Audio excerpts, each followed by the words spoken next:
Hello बच्चों, कैसे हैं आप लोग।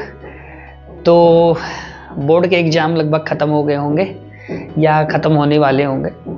और लगभग यूपी बोर्ड है, सीबीएसई हो या आईएससी आईसीएसई, लगभग सारे बोर्ड के एग्ज़ाम अब ख़त्म हो रहे होंगे। और आप सभी वेट कर रहे होंगे कि अब रिजल्ट जल्दी से आए, है ना। बहुत सारे लोग को तो डर लग रहा होगा कि खास रिजल्ट ही ना आए, लेकिन रिजल्ट तो आएगा। आपने जो कुछ भी किया है रिजल्ट तो आएगा। तो मेन डाउट ये है कि सर कब तक आएगा, क्योंकि अभी तक कोई डेट क्लियर नहीं हो पा रही है। और इस साल इलेक्शन भी है, तो जैसा कि आप लोग जानते ही होंगे कि इलेक्शन की डेट तो अनाउंस हो गई है कि इलेक्शन कब कब है।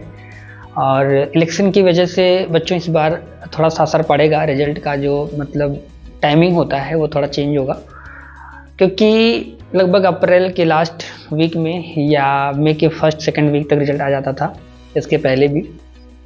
और पिछले 2-3 साल से तो ट्रेंड रहा है कि रिजल्ट्स जल्दी ही आते रहे हैं। बाकी इसके पहले रिजल्ट तो मई में ही आती थी हमेशा। तो ये मान के चलो कि 2-3 साल का जो ट्रेंड था इस बार वो नहीं हो पाएगा। तो इलेक्शन हो जाने के बाद ही आपका रिजल्ट मान के चलो कि मई के 3rd वीक तक आप मान सकते हो, या हो सकता है कि 15 से 25 के बीच में या 15 से 30 के बीच में मई में रिजल्ट आ जाए। और मैं ये नहीं कह रहा हूँ कि केवल सीबीएसई का आएगा या आईएससी आईसीएसई का आएगा। लगभग सारे स्टेट बोर्ड या बोर्ड के एग्जाम के जो रिजल्ट्स होंगे बोर्ड के इस बार, वो मई में ही आएंगे। अप्रैल में आने का कोई चांस लग नहीं रहा है। और मई में भी पहले वीक में तो मुश्किल ही है। कारण ये है इलेक्शन, क्योंकि इलेक्शन कई चरणों में है, हमको पता ही है।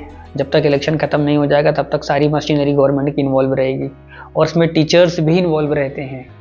तो जो गवर्नमेंट एम्प्लॉई हैं, जैसे कि चाहे सीबीएसई के हों या फिर वो स्टेट बोर्ड्स के एम्प्लॉई हों, टीचर जो कॉपी वगैरह चेक करते हैं, या स्कूल के जो टीचर्स होते हैं, वो सारे इन्वॉल्व होते हैं वो इलेक्शन कंडक्ट करवाने में। तो प्रोबेबली ये है कि रिजल्ट लेट ही होगा। तब तक आप क्या कर सकते हैं कि रिजल्ट जो आना है वो तो आएगा, अपने टाइम पर आएगा वो। लेकिन तब तक आप इस चीज़ को बार बार सोच के रिजल्ट आएगा कब आएगा उसका वेट करने से ज़्यादा अच्छा है अपने उस टाइम को आप यूटिलाइज कर लें।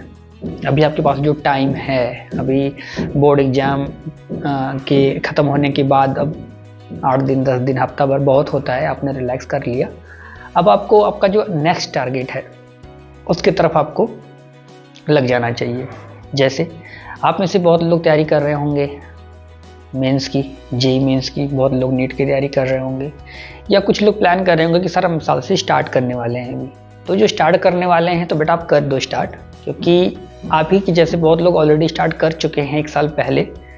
तो कंपटीशन आपके लिए बहुत ही स्ट्रांग होने वाला है। और जो 10th पास करके जो बच्चे आएंगे इस बार 11th से, वो भी सही टाइम पर, जो सीरियसली जो प्रिपरेशन करते हैं वो बिना टाइम वेस्ट किए ही प्रिपरेशन चालू करेंगे, क्योंकि वो एक दिन की वैल्यू समझते हैं कि एक दिन की वैल्यू क्या होती है। जब 1 दिन 2 दिन 3 दिन आप लॉस करते हो ना, आप ऐसे इमेजिन कर लो कि अगर आप एक दिन में अगर मिनिमम 4 घंटे भी पढ़ते हो ना, और आपने पूरे हफ्ते में अगर तुम 3 दिन भी अगर लॉस करते हो, तो आपने 12-13 घंटे तो ऐसे ख़त्म कर दिए। अगर कोई बंदा पूरे महीने अगर अपना नुकसान कर रहा है, तो आप 4x30 कर दो।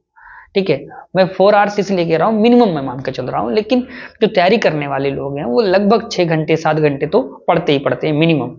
आप अगर कोई कोचिंग भी कर रहे हो तो कोचिंग करने के बाद भी आपको सेल्फ स्टडी के लिए मिनिमम 4 आवर तो चाहिए ही चाहिए। आप इससे कम में काम नहीं बनने वाला।